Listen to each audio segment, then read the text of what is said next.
Years Later has dropped in theaters, and in my opinion, this is the best one of the trilogy, and I think that's for many reasons. Number one, the editing I think is a lot better here, just the way it's shot, and number two, just the more emotional core of this film.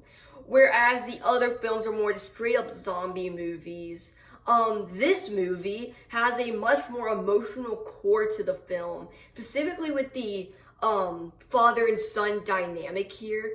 I think it's done beautifully in their kind of dynamic. How you have the father played by Aaron Taylor Johnson, who is very stern, but you can tell deeply loves his son. In the first 20 minutes when like they're out there in the mainland, before it cuts off to the rest of the film where he's trying to take his mother to this doctor, the doctor played by Ralph Fiennes. And while they're in the mainland, okay, their dynamic is really shown, very well fleshed out in many moments where you can tell he's very stern, like telling him to do something, like helping him, while also being a father. And trying to be like help him, trying to be fun too. He's like, he shows him this frisbee and he's like, oh, you're gonna love it, it's so much fun and everything. And then the very next scene, he's very stern, trying to protect him while also trying to help him for the real world. And I just love that dynamic. I'm very excited to see how it's gonna be kind of more fleshed out as that story arc continues over the next two films. And this movie does take a lot of really big swings, like the other two, in editing and in story. For example, like you have the editing, which I love in this film, except for maybe a couple gripes I have where like, and they drop this fairly early in the film where you'll have something happen and then it will like cut to like older like medieval footage like from medieval movies and stuff.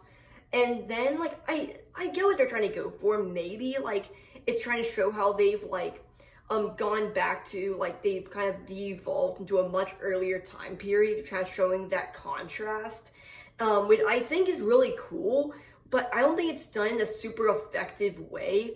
But one thing I do really enjoy is like when one of the infected is like shot with an arrow, and then it will transition over to a different perspective. And I love the way that's done. I just think it's awesome. If you've seen the behind the scenes shots of the film, I'll put one right here. You can tell they did that where they had tons of iPhones with tons of enhancements set up and they just like transition between this. Like, I think that's awesome. Again, my most favorite part of this film, which is most people's least favorite part of the film for some reason, again, the emotional core between this father and son. And I just love that. That's by far my most favorite part of the film. And then you have Ralph Fiennes' character, who is very important in this film. He is the doctor of which the son is trying to take his mother to, because his mother, we later figure out, has cancer, and there's no way of really saving her. So the way that's handled is incredible in my opinion. Just absolutely amazingly done. Oh, and then beyond the emotional core and all that, you have the action and you have the like the opening scene, which the 28 movies are known for their opening scenes. Maybe not 28 days later, but certainly 28 weeks later. With like as bad as that movie is, you have to admit it has a really good opening scene. This movie is no different. Probably my most favorite opening scene out of the three films, where so they're just watching Green Teletubbies, okay, and then it just all begins, and like it's just amazing. At that moment, you're immediately on board, and then it just carries on for the rest of the film, as there is a lot of action and everything, a lot of zombies and all that, really cool. And then you get to transition into that more emotional core period of the film, which carries on till the end, most of it in the end. And it's really great. I love how that was done in the film. And then you have the ending, the cliffhanger, which I am super mixed on, because like that ending where you have like you see a bunch of memes online like, oh, the Power Rangers and everything, and like yeah, that's basically what they are. I'm really interested in seeing what they're gonna do with those characters, but I'm a little bit apprehensive at the same time, but I trust they'll be able to do something really good with it, because clearly they're super confident. If they film the first two back to back, clearly they're confident in their vision of what this trilogy is going to turn out to be, and I'm excited for where that's going to take us throughout the story.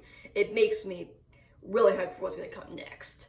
And then you have just like the outside world beyond the island, which makes me very curious because like it just doesn't make sense to me. Like, okay, so we saw these soldiers, right? You saw in the trailer they were attacked by these zombies after like their boat basically crashed on this island.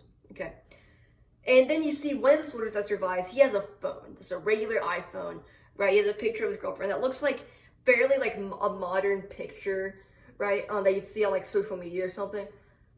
So that confuses me. How far advanced is the outside world 28 years later after all these things have happened?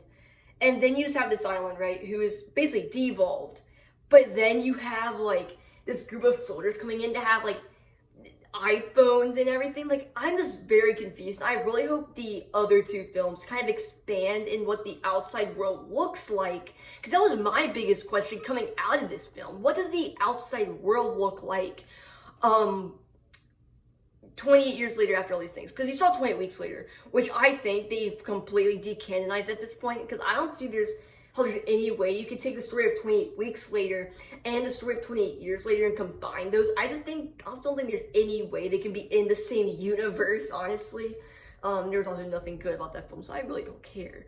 But it just makes me very curious of how they're going to handle all these different things in these three films. And I hope it leads on to more stuff after that, because this movie, I've left this movie very optimistic. And even after doing this review, after talking through it, I think I like this movie even more after talking through it. Again, my most favorite things in the film, the emotional core, mainly the father-son dynamic, the family dynamic here, and kind of seeing the dark sides of the father that the son eventually realizes as he's kind of being moved into the real world.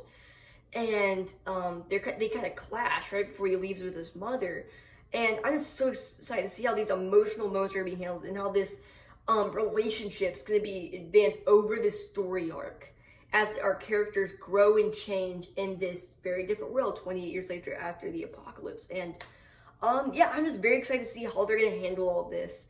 And yeah, I really enjoyed this movie. I loved it. It's really about it. See ya.